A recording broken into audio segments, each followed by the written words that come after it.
fahren dein auf den anderen Autobahn.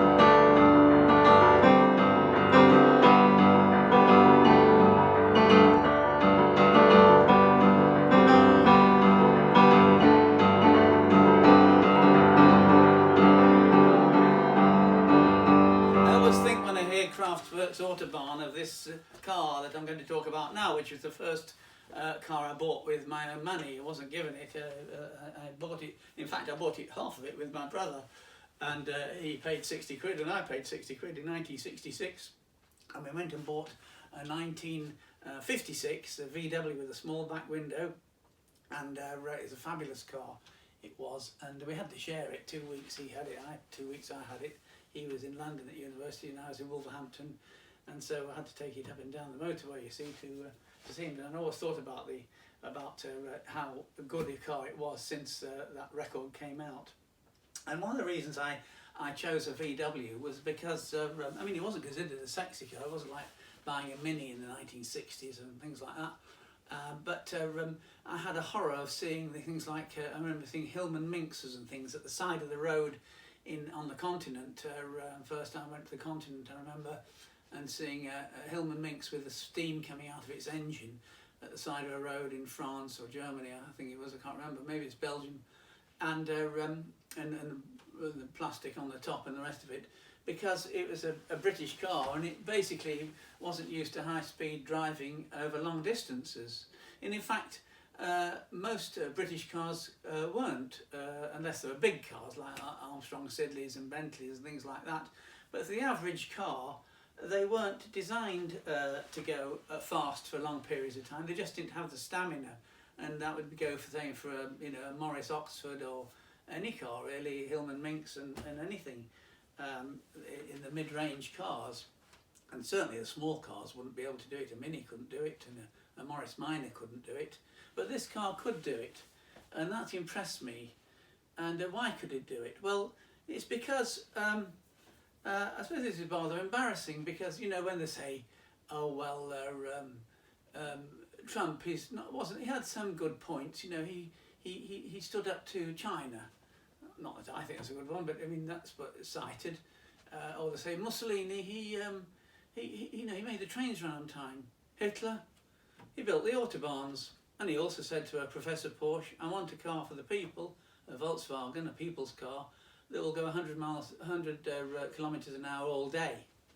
And in fact, Professor Porsche built him one. They go 112, about 70 miles an hour all day. And that's this car, you see, basically. And the doors shut, like a heavily built car, beautifully built car. I mean, it had some faults. I mean, you didn't want to head into a roundabout when it was wet. Because if you did, and you put the brakes on too late, you'd do a little pirouette at by the time you got to the roundabout. The road holding was so-so. The windscreen wipers, a bit of a joke really. What else? Lights, non-existent. You may as well stick a candle out of the window. Hopeless. The heater, oh my God. The heater on these, it was heated by the engine. You pulled up a couple of levers, one for the back, one for the front. It didn't really matter, because it was always jammed on. In the summer it would be jammed on, in the winter it was jammed off, and that was a Beetle for you. But nevertheless, it was a great car to drive, and I liked it best of all when I was driving down to London to my brother David, because I joined the M1 from Wolverhampton. You joined it in those days just south of Coventry, and then you drove all the way to London, Northern London, and I could just gun it on the outside lane, put your foot down and then ease off, and it'd be top speed was cruising speed, 70 odd miles an hour all the way down there. Maybe a bit slow uphill, go to about 66, and then downhill might go up to 80. But I mean, all the other cars, you wouldn't see anything.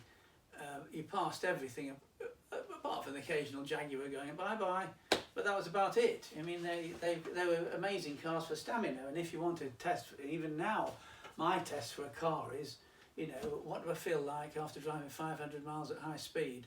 Is that car any good or not? And not many British cars then and now could stand up to that test. So even though it didn't, I mean, that one didn't have a fuel gauge. You had to put well, it was the jack bar, and you put it into the petrol tank to see how much petrol you got, and that was that. You know, you could be in the, I don't know, in the Western Desert, in Rommel, trying to make it the same sort of thing. But the build quality was absolutely fantastic. You know, it wasn't any sort of like a Hillman Imp or anything like that, or a Mini.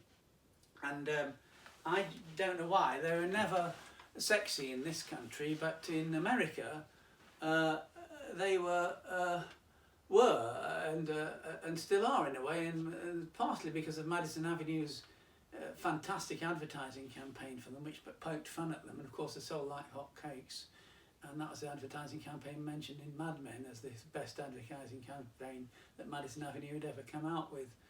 But they were selling a really good car, and they always say in America people wear their politics more on their sleeve, or nowadays in the case of America on the face, because you know, Democrats with the masks on and Republicans without. But it was also the same, it was ever thus in the 60s. This car was driven by Democrats and Liberals and people like that, whereas the other side were driving big cars with fins on the back.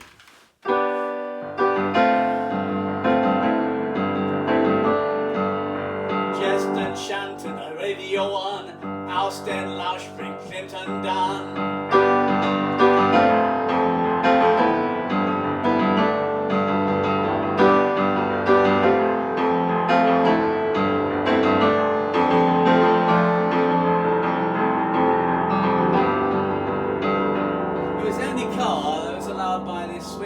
Police in the Alps in the winter that wasn't a four-wheel drive. It's the only one that was allowed up there with snow chains on, or tyres, snow tyres.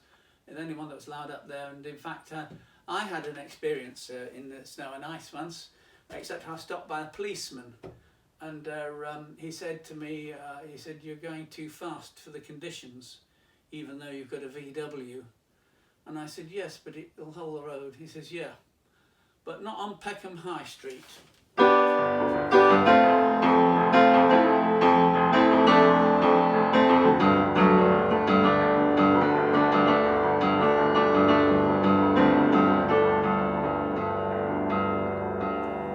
It's funny really, looking at all these cars I've ever had, the majority are German. In fact, after the V, we'll look at those. The majority are German cars, and some Swedish cars which have that similar characteristic of being very robust, well designed and capable of high speeds over long distances and maintaining those speeds. It's not something that British cars have been very good for, even though they've been rally prepared and things, but the average Joe Bloggs car hasn't done that. And it comes back to the fact that you know, we didn't have motorways, and most British cars were designed in the 60s, were designed before motorways were even thought of, and so there wasn't the opportunity and there wasn't the need for a car that would maintain high speed over a long time. But anyway, this car also is something to me, because it was the car that took this piece of sculpture to London when I went for an interview for Goldsmiths in 1967. And it was, I ran into my old professor who interviewed me half a century later when I had a show in the West End. He's very old then, he's died since sadly. And he saw this, because I had it as a bit of a retrospective, and he saw it and he said, "That sculpture is the one that we gave you a place on Goldsmiths, you know, Goldsmiths for that, just on that alone." And I said, "What about, I talked about philosophy, didn't I, with Wittgenstein?" He said, "Oh, did you?" That was it, that did it. But it wasn't just that, because in 1968 I got an interview at the Slade, you know, the portals of the Slade, and I didn't know how I got them, but anyway I did, and I turned up in RTR 301, the car here, and at the end, after the interview, Professor Reg Butler said to me, he said, now let me see how we contact you. Newark, you live in Newark, but you said you're at Goldsmiths College in London. I said, yeah. He said, but are you commuting? Why is it do you have a London address? I said, yes I do, it's outside. Outside? I said, yes. He said, what is it? I said, it's RTR 301. I said, I'm broken up with my girlfriend. In the last 2 weeks I've been sleeping in the back of my Beetle. It's parked outside. In fact, you can see it out the window. And the professor's all, oh yes, well.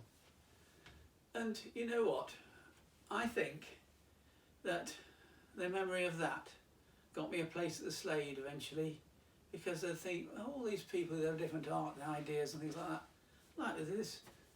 Wasn't he the one who was in the... Oh yes, he was the one who was sleeping in the back of a car. That's it. That's what we want. He'll do.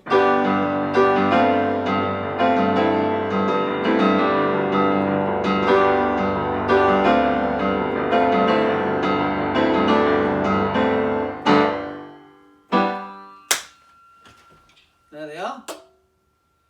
The two things made me where I am today.